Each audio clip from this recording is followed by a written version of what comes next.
Mr. Chairman, Ranking Member Reed, distinguished members of the Armed Services Committee, it is an exceptional personal honor to appear before you today to be considered for the position of Undersecretary of Defense for Policy. I would like to begin by expressing my deep gratitude to President Trump for nominating me for this role. I am committed to implementing his vision of a defense and foreign policy of putting Americans' interests first and of peace through strength. I am deeply honored by the President's confidence in me. Thank you in particular to Vice President Vance for his exceptionally kind introduction and his confidence.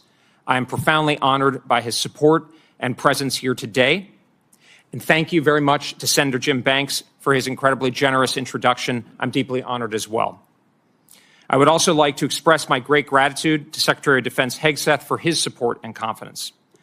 I would also like to thank the members of this committee for their consideration. I have very much appreciated my engagement with you and your staffs over the last weeks and have learned a great deal. If confirmed, I would look forward to deepening this engagement. Finally, I would like especially to express my personal thanks to my family for their love and support, especially to my wife, Susanna, and our sons, Orlando and Thomas, seated behind me.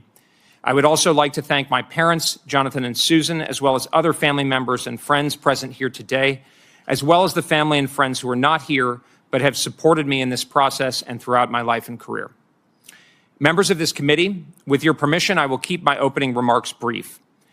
The position of Undersecretary of Defense for Policy is a role that comes with genuinely profound and grave responsibilities. And my nomination comes at a time, as this committee has eloquently laid out, of deep peril for our country. Peace and the protection of American interests in the world cannot be assumed.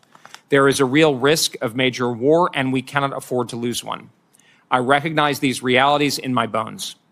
It is my great hope that we can get through the coming years peacefully, with strength, in ways that put us and our alliances on a stronger and more sustainable footing. If confirmed, I would do all in my power to make it so. I know some of you will have different views on important issues, but I can assure you of several things. That I am deeply committed to a foreign and defense policy that realistically protects and advances all Americans' security, freedoms, and prosperity. That I'm willing and ready to engage with those who disagree with me and adapt my views based on persuasive arguments and the facts. That I value our alliances deeply, even as I think they must be adapted. And that I love our great country and will put its interests first and foremost. If confirmed, I pledge to strive with every fiber to meet the grave responsibilities of this important office with judgment, commitment, and determination. I look forward to your questions. Thank you.